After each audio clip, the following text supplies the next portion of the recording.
Hello बच्चों, let's see this question and this is a statement based type of question जिसमें आपको statement 1 और statement 2 दे रखी है और इससे रिलेटेड 4 ऑप्शन दिए हुए हैं जिसमें से आपको एक करेक्ट ऑप्शन मार्क करना है। तो आइए रीड करते हैं अपनी स्टेटमेंट्स को। स्टेटमेंट 1 है, रोका is another name of slash and burn agriculture in Brazil. Brazil में स्लैश एंड बर्न एग्रीकल्चर को रोका के नाम से जाना जाता है। स्टेटमेंट 2 है, in Mexico the name of slash and burn agriculture is conuco. Mexico में स्लैश एंड बर्न एग्रीकल्चर को कोनुकू कहा जाता है।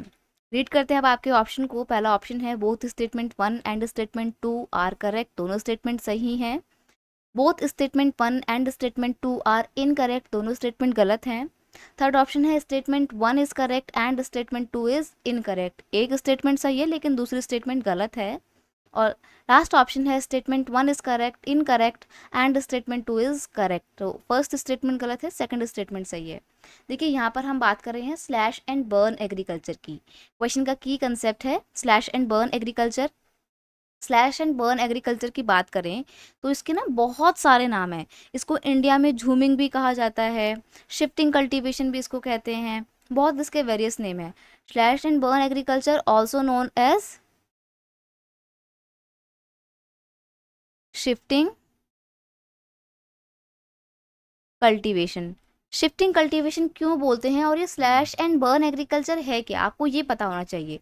देखिए स्लैश एंड बर्न एग्रीकल्चर ना प्रिमिटिव सब्सिस्टेंस फार्मिंग का एक फॉर्म है जिसमें एग्रीकल्चर एक्टिविटी कंडक्ट की जाती है, वो भी बहुत ही पुराने तरीके से प्रिमिटिव टूल्स को यूज़ करके।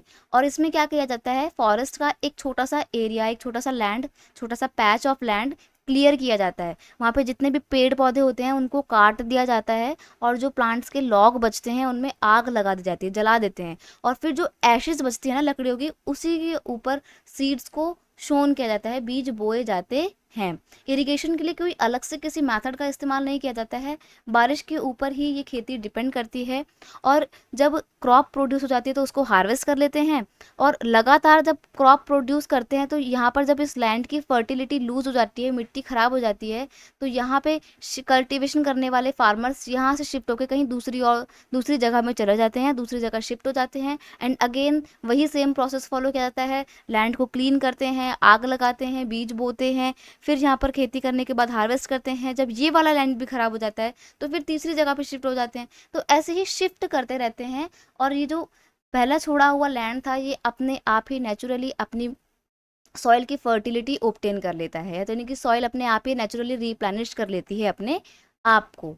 तो ये है आपकी स्लैश एंड बर्न एग्रीकल्चर या फिर शिफ्टिंग कल्टीवेशन। अब शिफ्टिंग कल्टीवेशन के ना मैंने बताया बहुत नाम है, बहुत नाम है इसके। इंडिया में इसको झूमिंग कहते हैं, इंडिया में लोकल लेवल पे भी इसके बहुत सारे नाम हैं। अगर हम वर्ल्ड लेवल पे देखें तो उसके नाम क्या क्या है, देखिए थाईलैंड में इसको क्या बोला जाता है, तामराई बोला जाता है। श्रीलंका में इसको चेना बोलते हैं।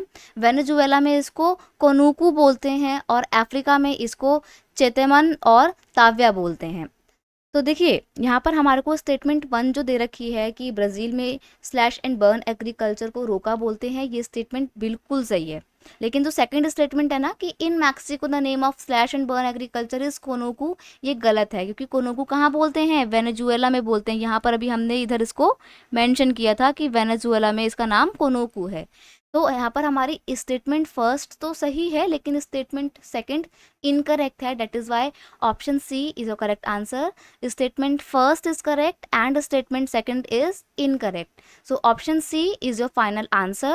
I hope you understood it well. Best of luck.